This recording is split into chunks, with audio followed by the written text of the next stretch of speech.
Okay, so just like an absolutely terrible nightmare, I have to show up at least once a month, if not probably less, because I have not been active here that much at all. So I figured I'd do something small just to get the momentum going, potentially. So today's topic: are controller batteries really that big of a deal? It's been a thing that I've been thinking about for a while, ever since I saw a news article saying that a V2 for the PS5 controller is coming out, which was leaked in Canada. And personally, I think it's fine. Like, I don't really care, nor does it matter too much. Yes, battery erosion is a pretty terrible thing, and it's unfortunate that a decent amount of products have this. Pretty much every product with a battery has battery erosion if it's embedded within. Like, my laptop is pretty terrible when it comes to that. I always have to leave it on battery safe to even barely last an entire day of college. But I, in terms of games, I don't think it's that big of a deal. Like, I've been using this same controller ever since I got it. Ever since I got my PS5, which was summer last year, and it's been serving me fine ever since. I'd say that the battery lasts about 6 to 8 hours, 6 to 9, and I even find it to be kind of convenient in a way that the battery lasts that long. Because let's be honest, if you run out of battery on your controller and you had it fully charged, at least on PS5, it's might be time to catch a break. And that's really the main contender as to why I don't think it's a big deal. I might backtrack myself real quick, just leaving some shit on the side. But even then, I don't think it's that big of a deal. Like, if it lasts that long, okay, fine, that's absolutely okay. And for what it's worth, you might be getting a lot of bang for your buck as well. But who's gonna have a 40-hour game session? Let's be honest. At most, probably 24 hours, because some people are masochistic enough to last an entire day of streaming, for example,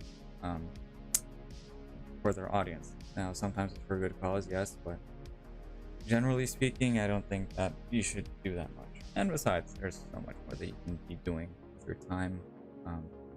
Like, I'm getting into drawing, and I've also been writing a decent bit recently. Privately, that is, but still, it's something. And besides, I don't know if there's that many games to look forward to anyway. Like, really, the only big one that I've looked forward to last year was Spider-Man 2. Baldur's Gate 3 is on my list, very loosely, I should add. And I still have to finish Dishonored 2. Dishonored 1, great game. But, I don't find myself looking forward to gaming too much as I use gaming as a way to just turn my brain off, per se. I might be going for a few platinum trophies, yes, but generally speaking, I don't really find it that much of a main drive to be a hobby. Nowadays, I just watch videos and stuff. And to be fair, I do have a second controller, which is the black one, because I think black looks pretty cool, of course. But really, the funny thing is that I don't really use it. There is one designated day that I had fairly recently. That was the reason that I even bought it in the first place, and I barely use it. Literally, just one person has ever used it, and I've only ever used it once. Whenever I ran out of battery and I forgot to charge my controller, the white controller, that is. So, like, if that didn't happen, then I probably wouldn't have bought it. I mean, it looks cool, yes, but really, just one controller is fine. And if the battery erodes, then okay. I don't really want to support Sony too much because of the shit that's been happening recently with ownership and also going into an all digital form, which is very alarmingly being driven by these companies. And I really think that that we should try to push back against that, because if we go all digital, then preservation of games is pretty much over. Like, just for perspective, look, I have Dishonored 1 in my game library digitally, but I decided to get it physically. Well, now granted, it's the British version, as it's shown by the PEGI 18 rating, instead of the and premature, but I still like the game so much, and I think that it's such a critical game to me that I thought it was worth having in a disc. It's one of my favorite games ever, probably my favorite, honestly. And even so, I don't have Dishonored 2 digitally, but I have it physically. Of course, with the M rating and everything. I might actually try to get the I might try to get Dishonored 1 on GameStop just for the sake of consistency, but I genuinely think that preservation of games should be critical, especially if you're into gaming in the first place, and if you can afford it, because Dishonored 1, this took me 60 fucking bucks just for this one. And I saw Dishonored 1 on GameStop's website for about 15. I'm disappointed in myself, but what can I do? And also I have Spider-Man Web of Shadows up, hold on, right here. And this was a little bit pricey at about 55 when I got it. Because Amazon has this renewal program that you can have where certain games are restored physically so that they can be sold again. And you know, got some stuff in the bag, and even a booklet, which is kind of rare these days.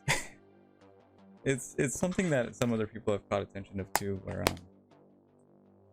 where booklets for games are not that common at all. I don't think there's one for Dishonored 1, but Dishonored 2 has one, and it's literally just the controls. There's an expired code here, but just a skinny booklet with all the instructions or all the controls in there, which was kind of a throwback to when games used to have those. But even still, I think, generally speaking, we should push back against digital media. That's kind of the main point. Not just because we can have cool shit like this, but also because, especially if it's a game that you like, then I believe you have the right to actually own it, not just have a fucking license for it. Because some companies, especially if you read their terms of service, are pretty much saying that you have the license to play this game, you don't technically own it. And that's it. I don't know how that's legal, because it's goes to show that games are being treated more as a service nowadays, especially with the fucking subscriptions that are everywhere. Like Ubisoft, I think EA does as well. It's how you can get certain games at a discount or just get them outright. And I don't know the statistics on that, but like, why wouldn't you just let people buy the games that they want? It's a more, at least in my head, it's a more immediate gain. You know, like a game gets announced, let's say the Dead Space remake, which has done really well for what it's worth, and I really like. I have it physically, of course, and you know, it's one of my favorite games ever, and I heard that it did really well sales wise. And from what I can see, a subscription service, while it does help out in certain aspects, should not be encouraged at all, because it's just another way of saying, hey, we can give you all these games, but it's more like you're borrowing them, which is essentially what subscriptions are. You can borrow certain games potentially for an indefinite amount of time, yes, but you're still having them temporarily, so to speak. Not just that, but certain games don't have all the content at the time that they're released. Like some games will have DLC that's added, and on occasion, some of that DLC can be inaccessible after a certain point. The biggest example for me is Star Wars The Force Unleashed 2. I bought it on Steam, as well as the first game. First game's superior. Hey, get him off there, you fucking asshole. And I really liked the DLC for the first game, because there's two. They're tied to the dark side ending, where you go for Palpatine instead of Vader. No, where you go for Vader instead of Palpatine. And it follows what happens if Starkiller becomes Palpatine's apprentice. And the other DLC, it kind of feels like a cut mission, because of the way it plays out. And depending on which ending you chose, it might have been an omission as well, which I found really cool. But the DLC for Force Unleashed 2 is going through a dark side ending once again, and you're hunting down Chewbacca, Han Solo, and Leia. And the critical part of this is that Leia actually becomes a Jedi. In fact, she's holding a white lightsaber, and she's the final boss of that DLC, which is pretty cool. Unfortunately, if you buy the Force Unleashed 2 nowadays, the DLC for it has been delisted. You can't find it anywhere else. So the only way they get it is potentially through mods or finding a cracked version of it, which I don't want to do because, generally speaking, cracked versions can have some hidden shit in there that nobody likes. So it sucks that games don't. And if there's a certain game that's been running for a while, then I feel like there should be some sort of disc that not only contains the base game, but also has everything else with it, which is another addition to the game preservation from earlier. It's just an entire mess, both in terms of morality and in terms of legality, because you need to. It's like a tiny Library of Congress, you know. You have fucking Alien in the Library of Congress, and because it's shown to be a very influential piece, and why wouldn't you want to have something that's in your own library as well that is very influential, not digitally, physically, because a digitally can erode. It can go.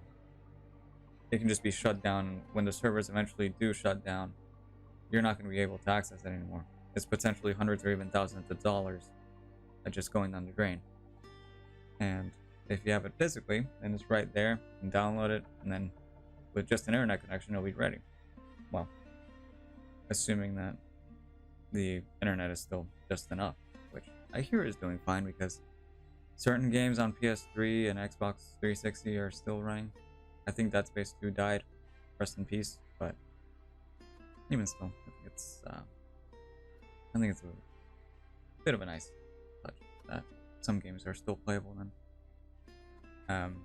So yeah. Long story short, controller battery life, you shouldn't really have to deal with it that hard. Yes, I have 2 of them, but one I barely use, one I use a lot. So if your controller runs out, maybe you need to catch a break. Just go out, even just like pace around your house or something, and just get some air. Or touch grass, because a lot of us need to touch grass. So that's that. Or you just find another hobby. Me, I'm slowly getting back into drawing. Some of you, if you follow me on Instagram, then you know that I've been trying to draw Tatum Bates for a good while now. I know this doesn't do it justice, but I'll show it. I'll show the in progress right now, and it's been going for a good while.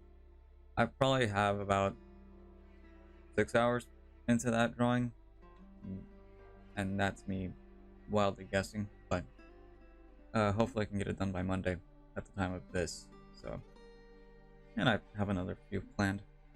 Of course, back to my little personal series, which is not a series that I love drawing for them, don't get me wrong, but it's the driving forces behind them that are kind of questionable. And the reason that I can't show them here is because they're bloody, so can't show them. At least not on YouTube. And another thing, if you can get your games physically, get them physically. Like Web of Shadows was a very hard find. I was not willing to go to eBay because they're ridiculously expensive. Like I saw a 360 or 360 version, which is considered to be the superior version, that went for like 260 bucks. I'm not doing that. And it can be tempting sometimes because Dishonored 1, I got it for a pretty penny and I was not very smart about it. But it's like 20 bucks, I think, on the PlayStation Store. You can get it on sale for about 15, maybe 12, and which is a steal, but for me it's not as much of a steal as getting it like this. And that also goes with Dishonored 2. I think Dishonored 2 was about 15 bucks when I got it off of Amazon, so no free shipping. But still, I'm glad that I can have these games with me because not only are they great, but because they're great, they'll be a fine addition to my collection. Yes, I just did the goddamn meme. But that about covers what I wanted to talk about. I'm sorry for wasting about 15 minutes of your life, and I'll preface this lastly by saying that I'll be getting a tattoo later. Something that I wanted to be transparent about my parents because they're a bit icky, or at least my mom is a bit icky about having ink all over your arm, but I'm thinking of getting one right here on the sleeve. It's not gonna be a big one. I'll just show you what I'm planning to get.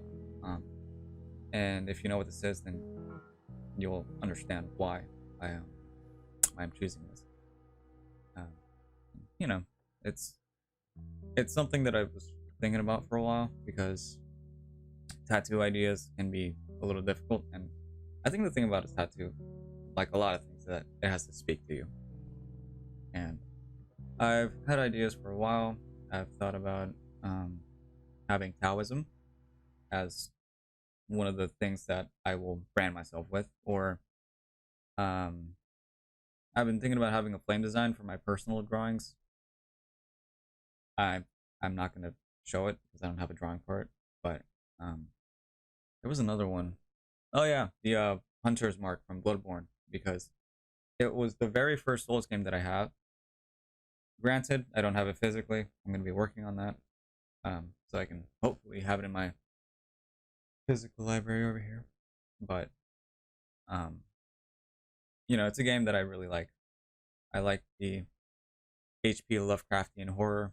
I love the difficulty of it, of course. Not to sound like a sweaty gamer, because of course, even just looking at me, you can gather that. But I think the aesthetic and themes are really cool. I mean, just look at how I'm dressed. Yeah, it, I thought about getting the Hunter's Mark along with the Carol runes that I've used in my first playthrough, but after some time, I thought, no, I'm not gonna do that.